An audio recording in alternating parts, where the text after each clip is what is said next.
آمين والصلاة والسلام على سيدنا وعظيمنا وحبيب قلوبنا وشفيع نفوسنا أبي القاسم محمد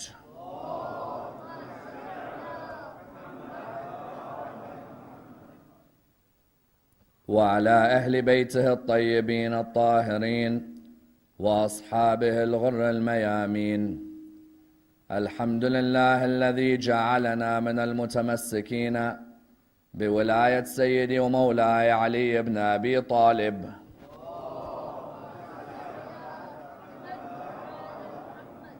الحمد لله الذي هدانا لهذا وما كنا لنهتدي لولا أن هدانا الله. أما بعد، يقول الله في كتابه الكريم: بسم الله الرحمن الرحيم: أفلا يتدبرون القرآن أم على قلوب أقفالها. The first of our salawat in honor of Rasulullah Muhammad sallallahu alayhi wa alihi wa sallam.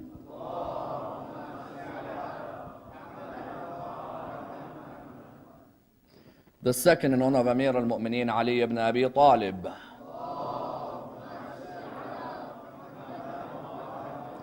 The third with your loudest voices in honor of the Imam of our time, Imam Sahib al-Asr wal-Zaman.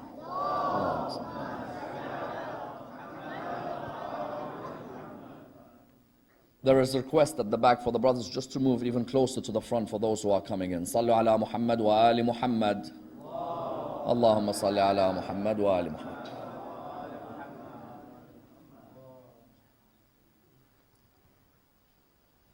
Respected scholars, brothers and sisters, Assalamu alaikum wa rahmatullah wa barakatuh. Do they not reflect upon the Quran, or are their hearts locked? Is a devastating verse, and a verse directed at the community and the people of the Holy Prophet Muhammad sallallahu alayhi wa alihi wa sallam. A couple of nights ago, the Holy Prophet cried in anguish to his Lord, saying, "My Lord, my people have abandoned this Quran." His Lord replied back to him by saying, "I made the Quran easy for them to memorize, but are there any memorizers?" But then his Lord continued with this devastating line, this line which affects each and every one of us on a night like this. For the line is a very interesting one. أَفَلَا يَتَدَبَّرُونَ الْقُرْآنَ أَمْ عَلَى قُلُوبٍ أَقْفَالُهَا. Do they not reflect upon the Quran, or are their hearts locked? When Allah subhanahu wa ta'ala talks of tadabbur within this ayah, it's as if He's telling the Holy Prophet, you've told me that your people abandon this Quran. I made the Quran easy for them to remember, but it doesn't seem there's any memorizers. If they can't memorize the Quran, surely they would have the ability to ponder over the Quran. The idea of tadabbur is a deep reflection upon the verses of the Quran. Because we know within the religion of Islam, the highest trait the human can achieve is to be a reflective human being. As in, if you were to look at each and every one of the world religions today, they stress the importance of reflection and contemplation in the life of the human being. There isn't a religion in the world today that tells you to stagnate in your thinking. Every religion tells you, reflect upon the world that surrounds you. Ask yourself where you came from. Ask yourself, what are you doing currently? And ask yourself, where are you heading? Imam Ali ibn Abi Talib salawatullah wa salamu alayhi, Allahumma salli ala Muhammad, has a beautiful line where he states, "May Allah have mercy on the one who knows from where, and to where." What the Imam meant is that the basic attribute of the human being that differentiates them from any other existent is reflection and contemplation. An animal can eat, and a human can eat. An animal can desire, and the human can desire. An animal can sleep, and the human can sleep. But an animal doesn't have the contemplation ability cognitively like the human being. Therefore, when Allah subhanahu wa ta'ala in Surah 47 verse 24 says, أَفَلَا يَتَدَبَّرُونَ الْقُرْآنَ, do none of them reflect upon this Quran, The idea was that your basic trait as a human, which highlights to you whether you have any attachment to the Quran, is your ability to ponder on its verses. If you were to look at many Muslim communities today, you find that many of them may not ponder on the verses of the Quran their whole lifetime. As in, I've seen in many a community people who read the Quran, read the Arabic, read the verses without pondering for a single moment on its recitation. That's why you find that if you were to look at yourself on the very basic level, look at the shortest surahs which you've memorized in the Quran, in some cases the only surahs, you'll find that if you were to reflect upon their verses, there are many who don't even know what they are reciting. Let me give you a few examples. Surah Al-Ikhlas is a surah all of us have memorized within this hall. Bismillah ar-Rahman ar-Rahim. And we've memorized it since a young age. Our parents have stressed on it. It's the easiest one to recite after Surah Al-Fatiha and the Salah. You come to reciting it. You say Bismillah ar-Rahman ar-Rahim. Qul huwa Allahu ahad. Then the next verse is what? Allahu Samad.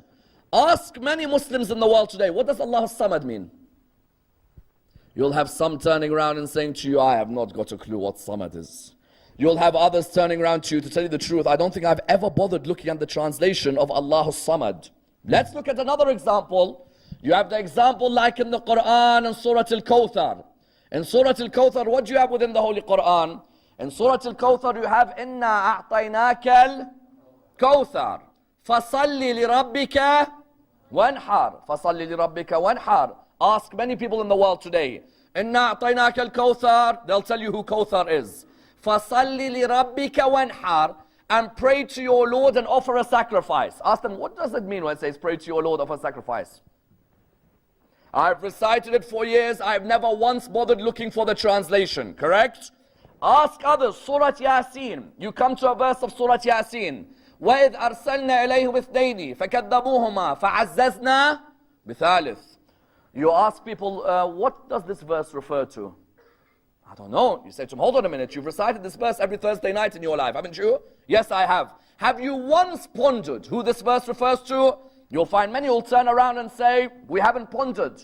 Much of the Muslim world today, half of the problem is what Allah addresses. أَفَلَا يَتَدَبَّرُونَ الْقُرْآنَ أَمْ عَلَىٰ قُلُوبٍ أَقْفَالُهَا. Either they are reflecting upon the Quran or their hearts are completely locked. That's why Amir al-Mu'minin has a wonderful line. What does he state? There is no good reciting without reflection or worshipping without understanding. Isn't that true? Imam Amir al-Mu'minin, what does he mean? He says there are many in the world whose worship is a dry worship. Bismillah ar-Rahman ar-Rahim, alhamdulillah rabbil alameen ar-Rahman ar-Rahim, maliki yawmiddin. Not 1 minute in the day does he care to go and ponder on these verses. No, just recite and recite and recite like the Quran is a 1,400-year-old book in Arabic. If you want 1,400-year-old Arabic books, then I can go to a British museum and I'm sure we can find a couple. The idea of the Quran was wrought, هُدًى لِلنَّاسِ وَبَيِّنَاتٍ مِّنَ الْهُدَى وَالْفُرْقَانِ. It was a guide for mankind and that which differentiates truth and falsehood. If I'm reciting فَصَلِّ لِرَبِّكَ وَانْحَرْ all my life, and I'm proud that I memorized Surah Al-Kawthar, and then when a non-Muslim comes and says to me, you know فَصَلِّ لِرَبِّكَ وَانْحَرْ and Surah Al-Kawthar, what does it mean? And I turn around and I'm like, you know what, I've recited all my life, I have not got a clue what it means. Then what is the Quran? You see, Rasulullah did not want the Quran to be a ceremonial book. You know what I mean by ceremonial? When nikah happens, bring the Quran out. When mayyit happens, bring the Quran out. And when Maulana happens to come to your house, become religious by putting the Quran out, correct? As in you'll find some, they don't read the book. If you ask them, you know that book over there, when was the last time you picked it up? They'll say to you, I hardly ever pick it up to tell you the truth, but it looks good on the cabinet and I heard it brings barakah to the house. No. The aim of the Quran was what? The aim was to read, but to also ponder. Because pondering builds the character of the human being. That's why Allah subhanahu wa ta'ala says what in Surah 38 verse 29? كِتَابٌ أَنزَلْنَاهُ إِلَيْكَ مُبَارَكٌ لِيَدَّبَّرُوا آيَاتِهِ وَلِيَتَذَكَّرَ أُولُو الْأَلْبَابِ. Listen to these lines, because the word tadabbur is not just used in Surah 47 verse 24. In Surah 38 verse number 29, Allah says, a glorious book which we revealed its verses to you, so the people may ponder. When my child, when my nephew, when my niece, when my sister comes to me and says, what's the point of the Quran? Why have a 1,400-year-old book at home? The point wasn't to have an Arabic textbook at home. The point was to have an Arabic book, but whose verses were to be pondered over. If I, as a human being, have got فَصَلِّ لِرَبِّكَ وَانْحَرٍ, and I don't know the meaning. Allahu Samad, I don't know the meaning. قُلْ أَعُوذُ بِرَبِّ الْفَلَقِ مِنْ شَرِّ مَا خَلَقَ وَمِنْ شَرِّ غَاسِقٍ إِذَا وَقَبَ. Ask many Muslims in the world today, what's غَاسِقٍ إِذَا وَقَبَ? I recite this because they told me the quls remove envy, and the quls remove evil eye, and the quls remove me from having a car crash when I leave the house. You say, okay, but what's غَاسِقٍ إِذَا وَقَبَ? To tell you the truth, I haven't got a clue what it is, but it sounds nice in the rhyme, you know, the whole thing rhymes. You therefore find that this lack of pondering left the Muslim world in a state of a lack of guidance. When you saw the Muslim world in this state, why? Because the Muslim world had stopped reflecting upon the Quran. Rather, the Quran just became a book where you read the Arabic language and your tongue has oscillating movements. Tonight, let's examine this cry from the heavens. That what does Allah mean when He says, do they not ponder over the Quran, or are their hearts sealed? Let's examine this in the following stages. Number one, why does Allah say, or are their hearts locked? And what does it show about a human being, even though he's alive physically? What does it show about them if they don't ponder over the Quran? Number two, how did the Holy Prophet show that if a person doesn't ponder over the Quran, a dog's existence is better than his, and sometimes it's worthy of calling him a donkey? Number three, how does the Quran and the traditions of the Prophet state to us that sometimes there are those who recite the Quran, but the Quran does la'na on them? Which people are those? Number four, how important is pondering over the Quran in guiding much of the non-Muslim world to the beauty of the Quran?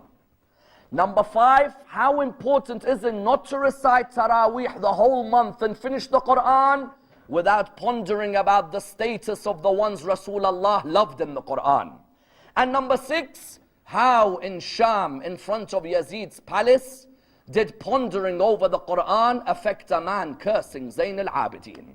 Let's dissect this and dissect the topic in complete depth. The ayah of the Quran, what does it say? أَفَلَا يَتَدَبَّرُونَ الْقُرْآنَ أَمْ عَلَىٰ قُلُوبٍ أَقْفَالُهَا. Do they not reflect over the Quran, or are their hearts sealed? Without a doubt, the aim of every Muslim in the world is to have a heart which is in a state of peace and purity.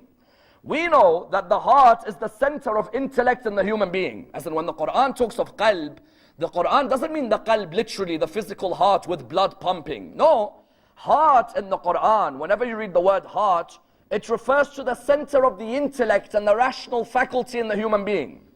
That heart which we have can either be a heart which is full of purity or full of diseases.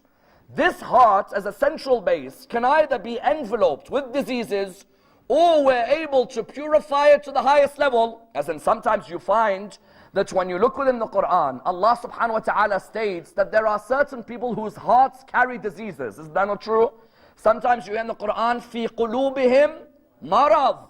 There are some people whose hearts have diseases. When I say there are some whose hearts have diseases, what do we mean by diseases? We mean by diseases that they may have the diseases of envy, the diseases of jealousy, the diseases of greed, the diseases of gluttony. That person's heart, what is it? That person's heart is one which can never be able to see purity. Why? Because that person, his heart is surrounded by the spiritual diseases. And sometimes in life, the spiritual disease is much more dangerous than the physical disease. Diabetes, there's a way I can cure it. Cancer, there's a treatment for it. But sometimes greed and envy, there is nothing can cure it when it surrounds your heart, correct? When the Quran said, فِي قُلُوبِهِمْ مَرَضٍ, there are certain people, these diseases do not allow them to ponder.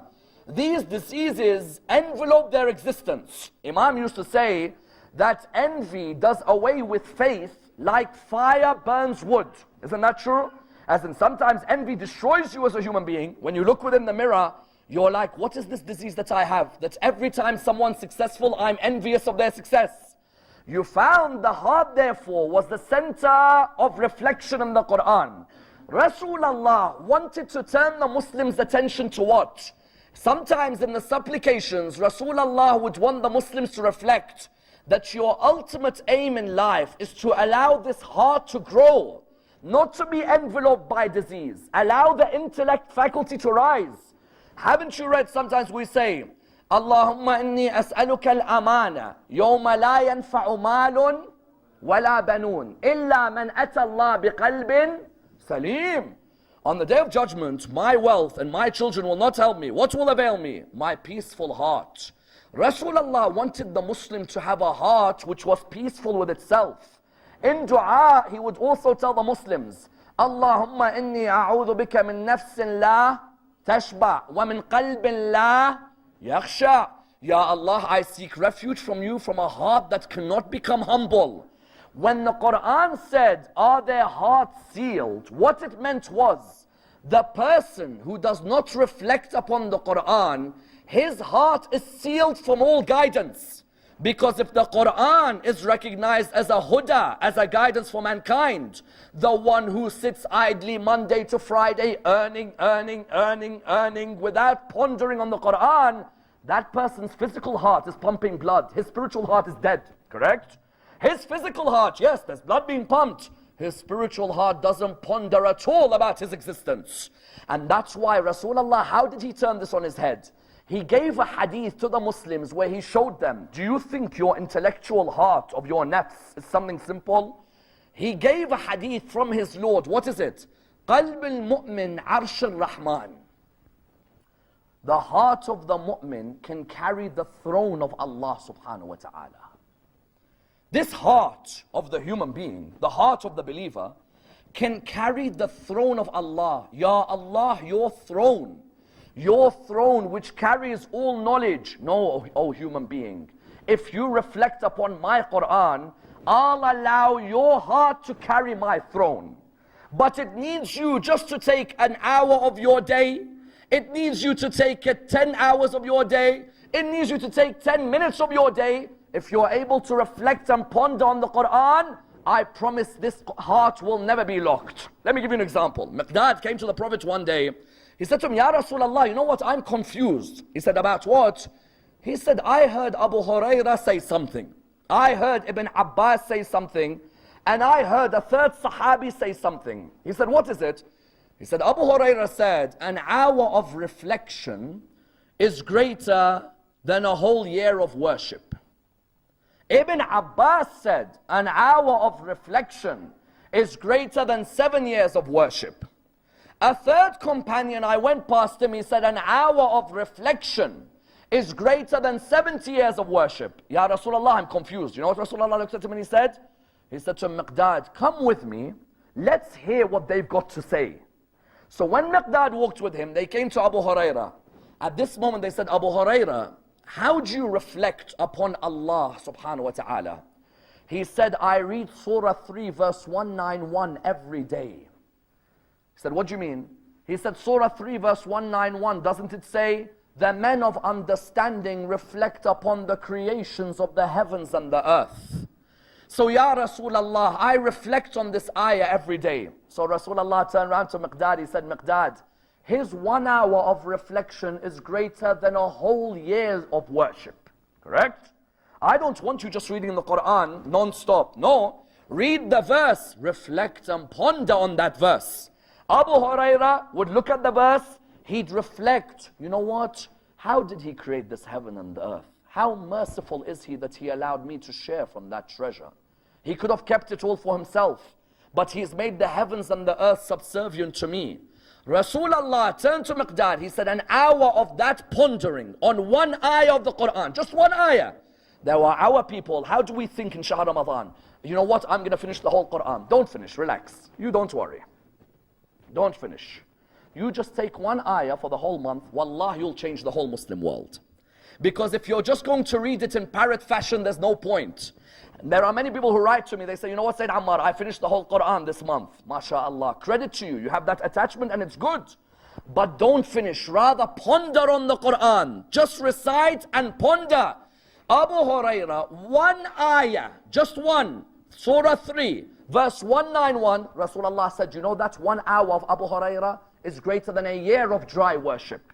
There are some of us, we go Umrah, we go Hajj. Ziyarah, Umrah, Hajj. Jum'ah, Umrah, Hajj, Ziyarah. Wallah, you ask him, فَصَلِّ لِرَبِّكَ وَانْحَرْ.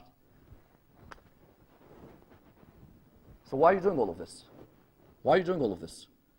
Are you doing it so what? Oscillating Arabic tongue movements? There's an Arabic course in a university. Go do the Arabic course. When you came to this book, the idea was Abu Hurairah said what? 1 hour, Rasulullah told him, of Abu Hurairah thinking about Surah 3 verse 191 is greater than a year of worship. Then Miqdad said, Ya Rasulullah, can we work a bit further?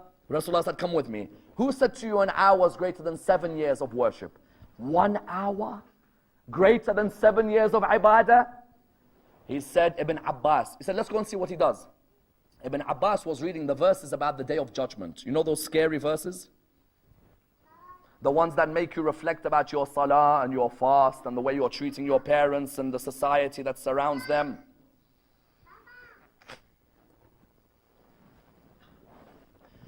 Those verses are the scary ones, the ones about the Day of Judgment. They're the extremely scary verses. When you come to them, I know some people who say, listen, don't tell me any verses about Qiyamah, correct? They hate it when Mawlanas talk about Qiyamah and Maut and so on. Those verses, why? Because they really make you reflect. He came to Ibn Abbas, he said, Ibn Abbas, what are you doing? He said, I'm reciting the verses about Qiyamah because it makes me reflect about the way I'm living my life. What's this world really about? This world is going to be over in a few days. I've got a cinema screen coming down on the Day of Judgment where my whole film is going to be played in front of me. When I reflect upon these verses, Ya Rasulullah, I think, what? Am I going to be able to face Allah subhanahu wa ta'ala with that whole cinema screen in front of me in today's language? Rasulullah turned around towards Miqdad. He said, you know that 1 hour of reflection is greater than 7 years of worship. There's no point coming ziyarah every year and hajj every year and umrah every year, 7 years of doing everything. And then when you come to the person himself, he hasn't pondered once on the ayah of the Quran. He said, you know, Ibn Abbas, 1 hour of his reflection is greater than 7 years of ibadah from anyone else. Then Miqdad said, how about this other person? They went to a third Sahabi, they came towards him. They said to him, what are you doing? He was reading the verses only about hell. Now those are the scariest verses. Those verses, if you just sit down, don't do anything else. Don't do anything else. Just sit and reflect upon those verses. You're like, you know what, I don't want to stay there eternally, to tell you the truth. As in, like, that's not a place I think I'm going to be comfortable. So that person, they looked at him and said, what are you doing? He said, I'm reading the verses about hell. The more I read these verses, the more I ponder on them, the less sins I commit. Rasulullah looked towards Miqdad. He said, an hour of this man's reflection is greater than 70 years of worship. What's occurred in all of this? What's occurred is that the qalb, if it reflects upon an ayah of the Quran a day, Shahr Ramadan, don't come and tell me I finished 30 siparas. MashaAllah, you finished. But if one ayah called Allahu Samad for years you never knew the meaning of, then what was the point of 30 siparas if I don't know the meaning of one ayah? The idea was you want the heart to be unlocked, then you reflect upon the ayat of the Quran. أَفَلَا يَتَدَبَّرُونَ الْقُرْآنَ أَمْ عَلَىٰ قُلُوبٍ أَقْفَالُهَا. Why? Because if I'm not pondering, then my existence is animalistic. What's my existence? If I have a Quran at home and I don't ponder on the ayat of the Quran, then is my existence greater than that of a dog? Rasulullah turned around to one person, he said, you know what? Sometimes the dog thinks more about its existence than the human being. Someone will turn around and say, are you trying to say that I'm lower than a dog? No, not at all. Not at all. You are a professor of existence. You are not lower. I'm not lower. No, no. But Rasulullah one day explained to someone that you, the human being who's been given this ability to ponder, why don't you use this ability to ponder? The person that come to me and said to me, Ya Rasulullah, I have an issue. He said to him, what is it? He said, Ya Rasulullah, I lose every business deal. Every business deal I enter, I lose. Ya Rasulullah, what do I do? These businessmen, they keep conning me. There isn't a way out for me. Ya Rasulullah, is there no way that I can achieve success? Rasulullah tells him something quite beautiful. He says to him, you know what? At the end of any business deal, have a 3-day period where you can annul the transaction.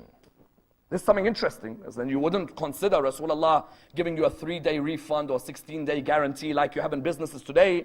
Rasulullah said, have a 3-day annulling the transaction period.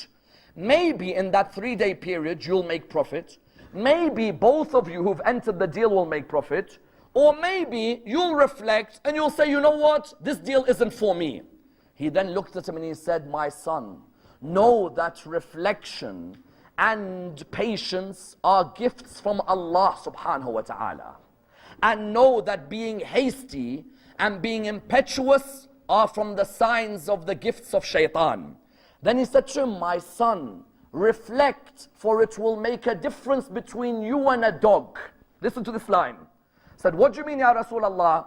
He said, a dog reflects more on its existence sometimes than the human being. How? He said, when a dog sees food, it goes near it, smells it, comes back. It's beautiful. It goes to the food, smells it, comes back, looks around, comes back, goes back near the food, tastes it, but comes back.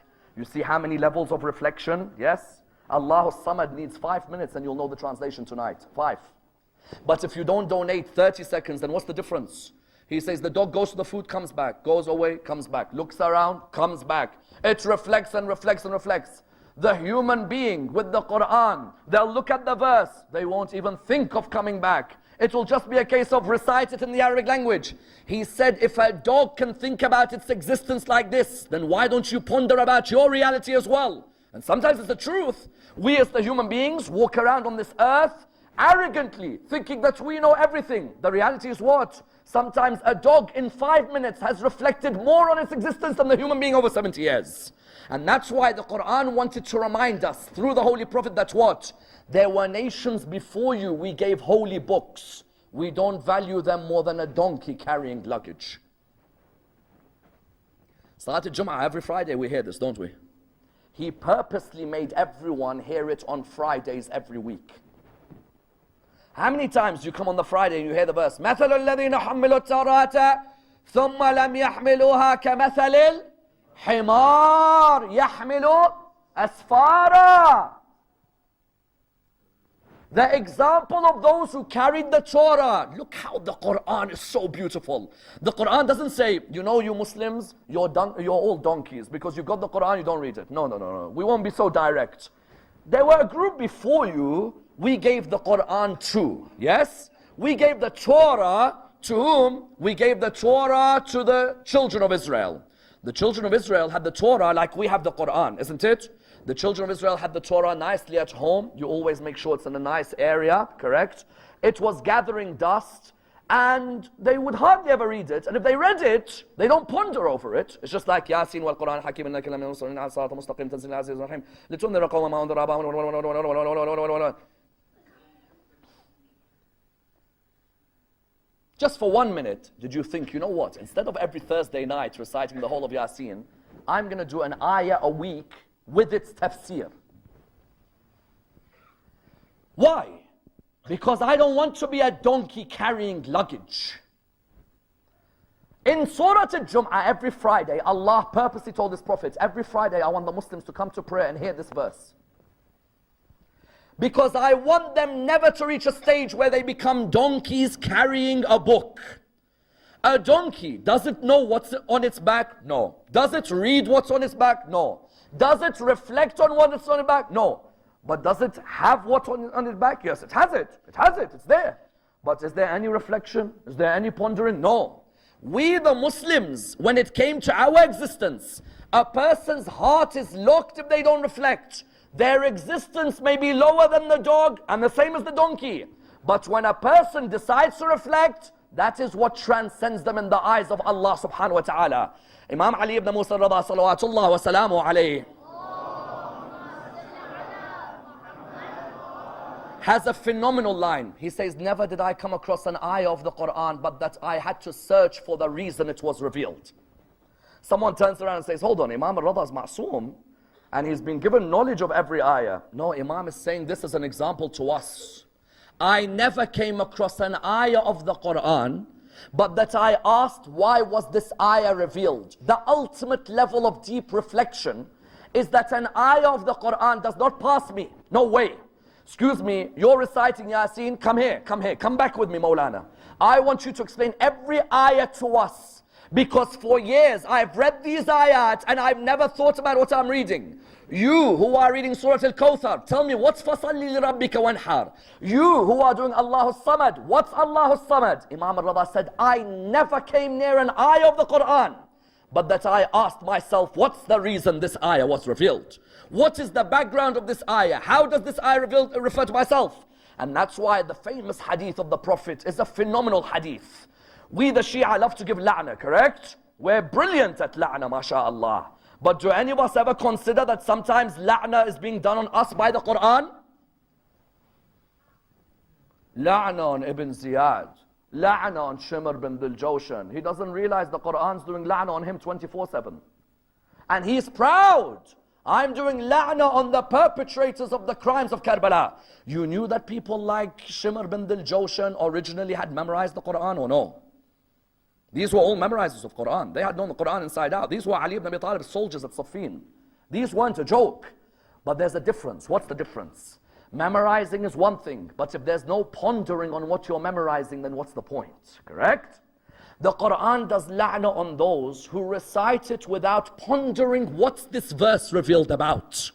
And how many Muslims exist today who recite the Quran without any pondering of what that verse is about?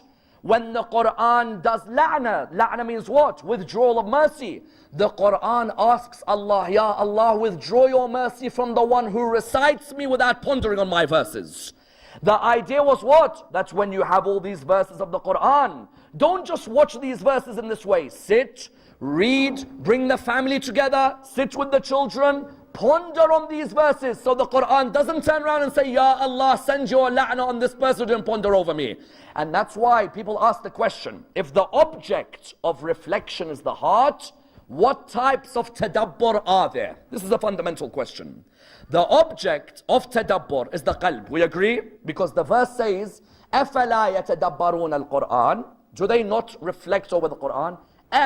The particle M in Arabic signifies that there are two types of people, correct? There are two types. The ones who reflect and the ones whose hearts are sealed.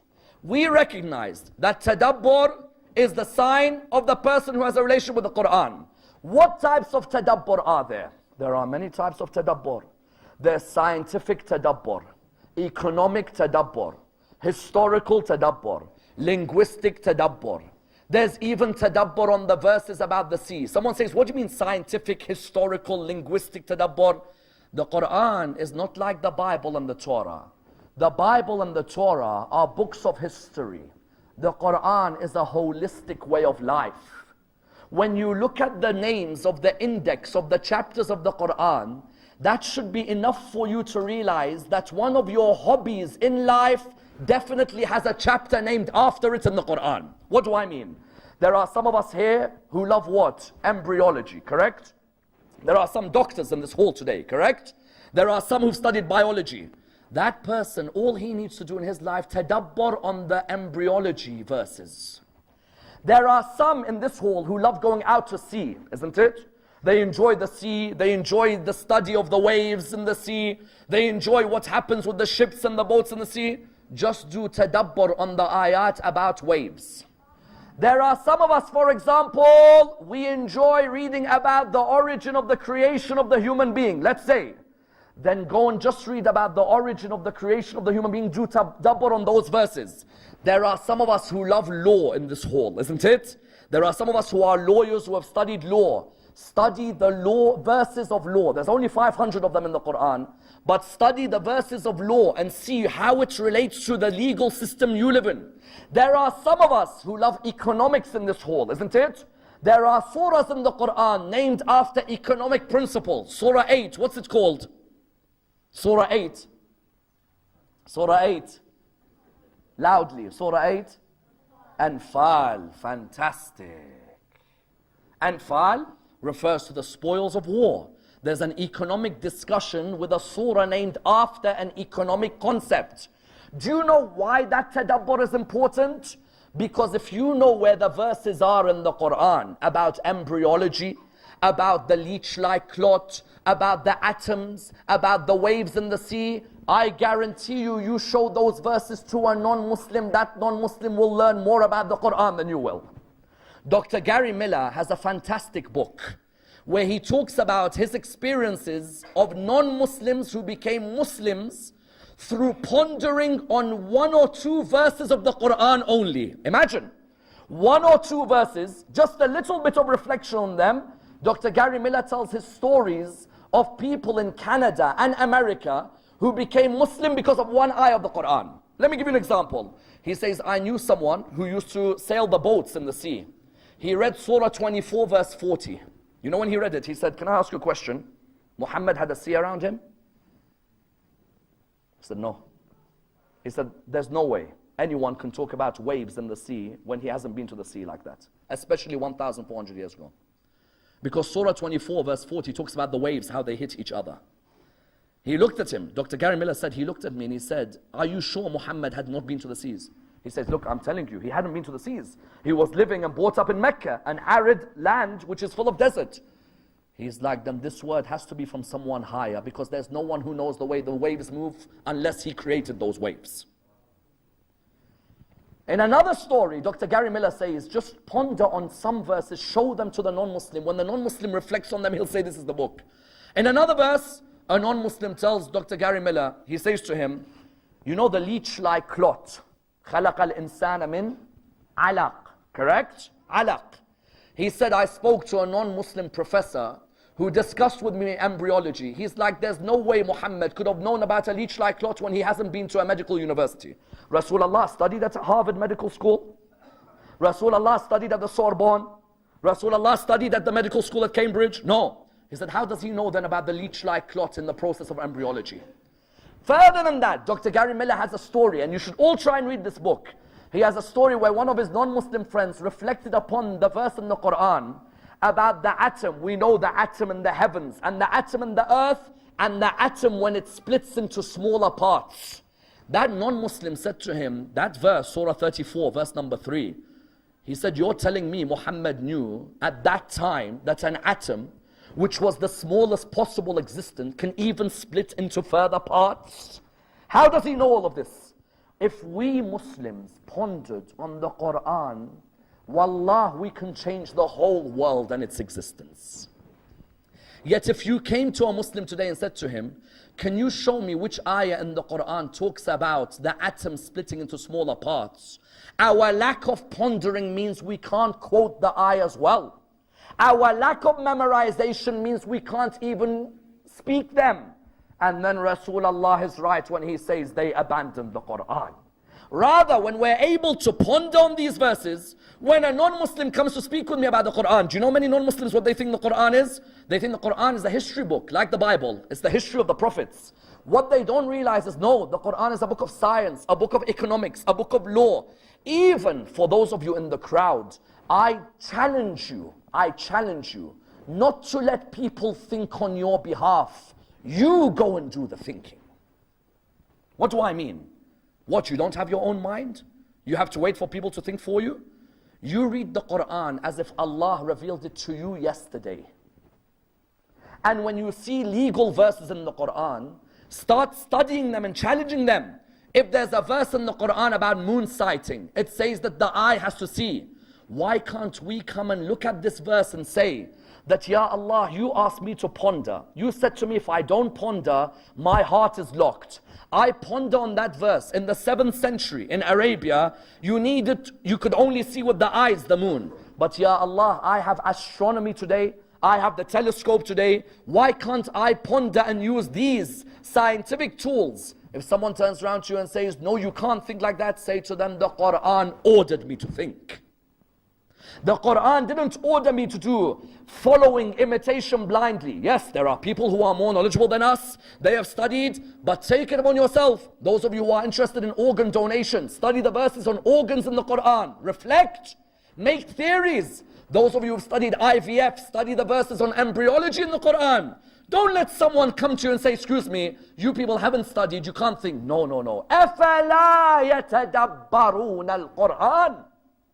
Do they not reflect? Allah is telling us, don't be blind. You reflect, talk, express yourself. This Quran, you are not its servant. I sent it to serve you. The Quran didn't come for us to serve it. The Quran came for it to serve us. It came as a platform for our betterment.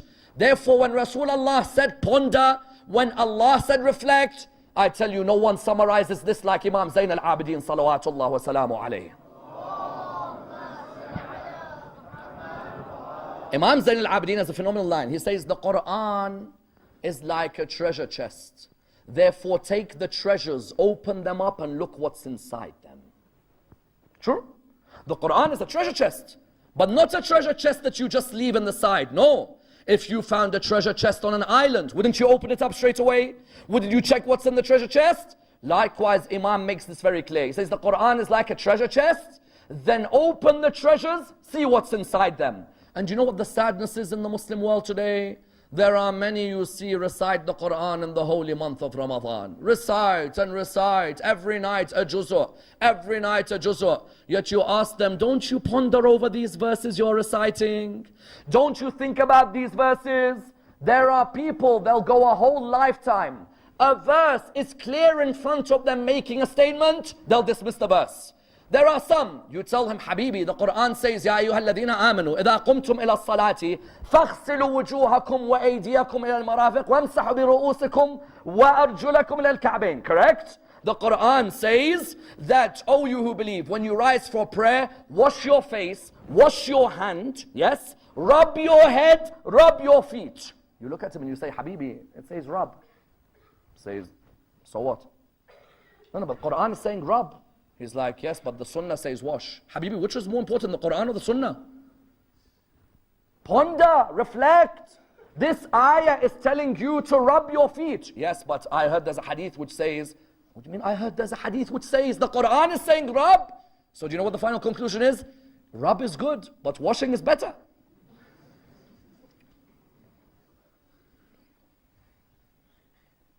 That's like that one scholar of ours who was teaching us a lesson on wudu. He said, the ones who say rub is good, but washing is better.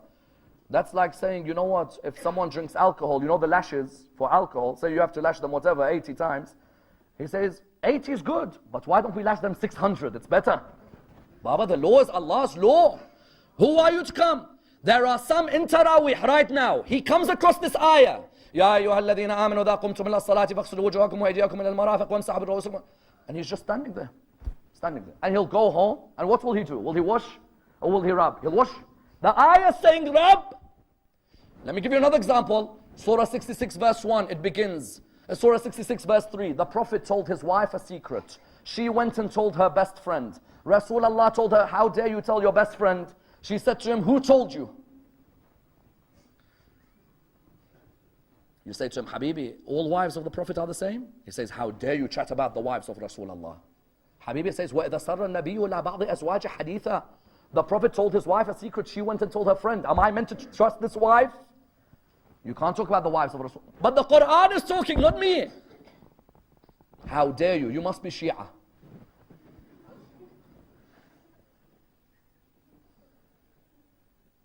إِنَّمَا يُرِيدُ اللَّهُ لِيُذْهِبَ عَنْكُمُ الرِّجْسَ أَهْلَ الْبَيْتِ وَيُطَهِّرَكُمْ تَطْهِيرًا. For example, Allahumma salli. Right now, you'll find in the Muslim world, people standing 2-3 hours in salah. إِنَّمَا يُرِيدُ اللَّهُ لِيُذْهِبَ عَنْكُمُ الرِّجْسَ أَهْلَ الْبَيْتِ وَيُطَهِّرَكُمْ. You ask him after, who's Ahl al-Bayt? He's like, everyone. You say, no. The ayah is revealed, and there's a clear tradition. There has never been a wife of Rasulullah who said, I was in that verse. No wife of the Prophet has ever said, this ayah was about us. I defy anyone. You say to him, so who's it about? He's like, it's about the wives and the family. Habibi, the hadith in Muslim, it says, Muhammad, Ali, Fatima, Hassan and Hussein were under the kisa. No, doesn't matter. There are some, they don't even just say it doesn't matter. They just read the verse without thinking. The point is what? There are many in the Muslim world today who read and read. But the Quran said what? أَفَلَا يَتَدَبَّرُونَ الْقُرْآنِ. Do they not ponder? We don't just want you to read. You read about wudu, you end up washing your feet and we're telling you to rub. You tell us don't talk about the wives and what they did to Rasulullah, but the Quran, we're telling you to talk. The sadness, therefore, is when the Muslim Ummah reaches a stage where the Quran is with it, they neglect it, they don't ponder it, they end up killing the family that came with the Quran. Because if you didn't reflect on the Quran, then you wouldn't know who Zayn al-Abidin is or Zainab is, correct?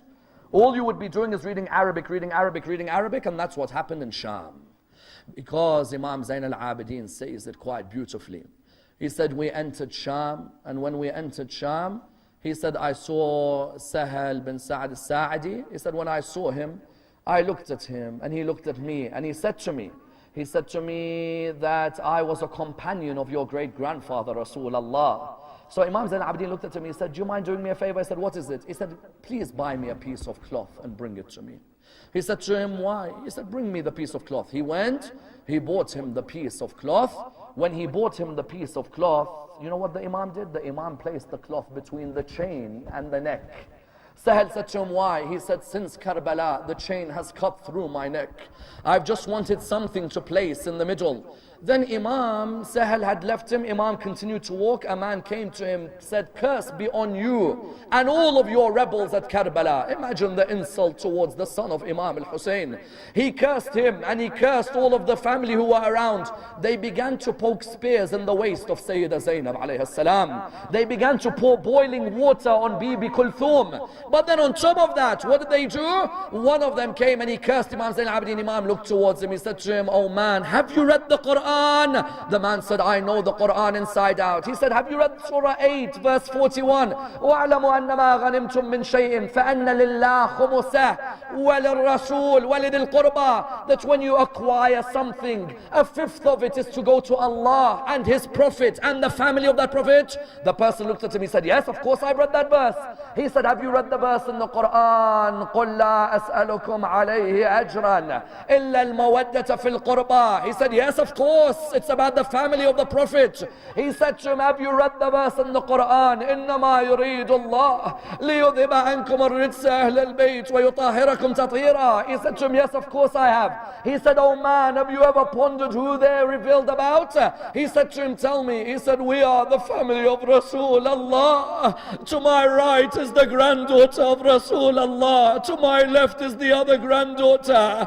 Those children, Sukaina and Ruqayya, they're the great-grandchildren of Rasulullah. Oh man, you've read the Quran all these years. Did you not ponder about the family of Rasulullah? Inna lillah wa inna ilayhi raji'un. We pray to Allah subhanahu wa ta'ala to raise us with Muhammad and Al Muhammad. Ya Allah, allow us to ponder over the verses of the Quran in the holy month of Ramadan. Allow us to ponder on those verses that we've memorized and those verses that come new to us. Ya Allah, open our hearts to the Quran. Allow us to be raised alongside the Holy Prophet Muhammad sallallahu alayhi wa alihi. Raise us with the Imam of our time, Imam Sahib al-Asri wal-Zaman. We pray to Allah subhanahu wa ta'ala the Surah al-Fatiha, but before it the loudest of your salawat.